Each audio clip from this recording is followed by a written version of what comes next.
China launches 3 secret satellites. We dive into the Milky Way's supernova remnants, diverting lightning with lasers, and an asteroid photobombs Hubble. From Trekzone's virtual studio to the world, with early access and behind the scenes for members, this is Trekzone's Talkin' Science. This is the Bite-Size Podcast, catching you up on the latest science and space headlines. A Long March 2D rocket has lifted 3 Chinese satellites into orbit from the Jiuquan Satellite Launch Center. The China Aerospace and Technology Corporation announced the successful launch of Yaogan 37, Shiyan 22A and 22B within an hour of liftoff. No details were provided to the public about the capabilities and tasks of these satellites, but Space.com reports Yaogan 37 will likely boost China's remote sensing capabilities, with Shiyan a designation for testing new and untried technology. The US Space Force's 18th Space Defense Squadron tracked and catalogued 3 satellites in roughly circular 320-mile altitude orbits with inclinations of 43 degrees. Led by researchers at Macquarie University and Italy's National Institute of Astrophysics, a portion of our galaxy has been imaged in detail so great we may be able to answer long-standing questions about the Milky Way's stars. A new radio astronomy image, created using the strengths of Australia's 2 greatest radio telescopes, marks a stellar start to the new year, with the image showcasing the places of star births and deaths. Radio observations of a large section of the galactic plane of the Milky Way were conducted by the ASCAP Radio Telescope and the Murray-Young Radio Telescope, both owned and operated by Australia's National Science Agency, the CSIRO, as part of the Pegasus and EMU surveys. This is the first joint image to be released by the survey teams, and its clarity hints that this survey may be able to answer the question, where are all the supernova remnants? PhD student Brianna Ball from the University of Alberta in Canada has conducted the work to help discover these new possible supernova remnants. It was her supervisor, Roland Coates of the National Research Council of Canada, who put the image together. A powerful laser aimed at the sky can create a virtual movable lightning rod and divert the path of lightning strikes, according to international scientists who say the technique could provide better protection for critical infrastructure such as power stations and airports. Laser lightning rods have been tested under lab conditions before, but this is the first study to show they work in a real-world setting after the team tested it on the Santos mountain in northeastern Switzerland. The laser, which is the size of a large car, fires up to 1,000 pulses per second, and it was installed near a telecommunications tower, which is struck by lightning around 100 times a year.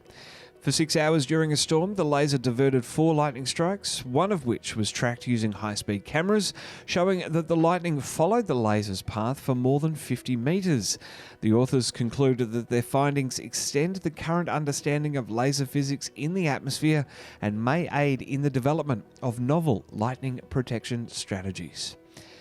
Well, an asteroid has photobombed the Hubble Space Telescope as it peered into a region of distant galaxies. In the image released by the European Space Agency on Monday, the asteroid can be seen as a row of 4 thin consecutive lines spreading from the upper left corner around the middle of the image. ESA says the asteroid is part of our solar system, while the background objects are far more distant. The image forms part of a campaign focused on observing the nearest galactic neighbours of the Milky Way. Galaxies in the early days of the universe were much more varied and mature than previously thought, according to a new study of observations of hundreds of galaxies by the James Webb Space Telescope. The Cosmic Evolution Early Release Science Survey has been using the new space telescope to look back in time, studying galaxies as they were around 11 to 13 billion years ago. These new images have revealed the presence of mature features such as disks, making these early galaxies more like their present-day descendants.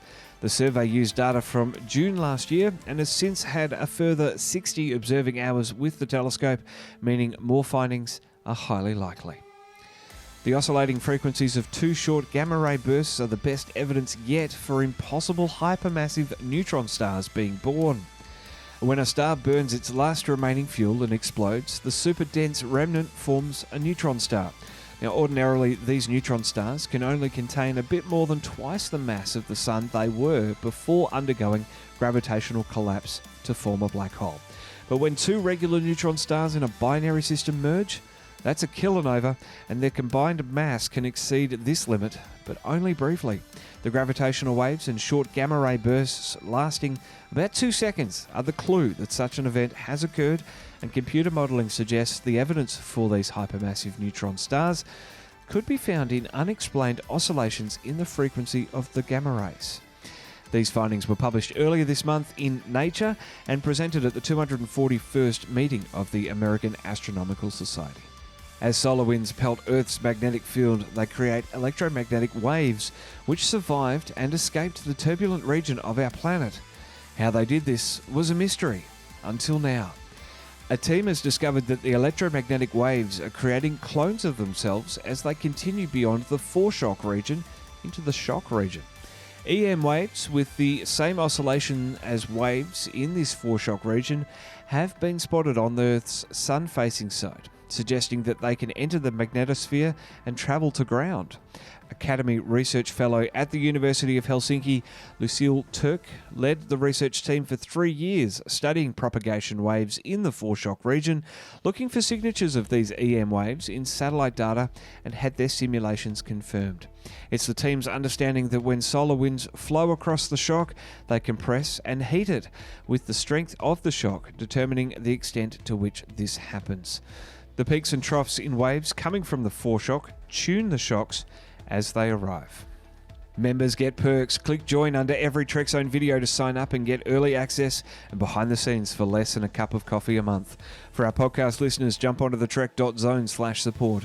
Clicking thanks under Trekzone's videos enables a one-time contribution, while heading to the trek.zone/PayPal is the most direct route into this podcast's budget. Nothing fancy, just my pure dedication to this podcast network for a decade. Do any of them today and have my eternal gratitude, or simply continue watching, liking and subscribing. That works too. I'm Matt Miller for Trekzone. I'll see you in the comments.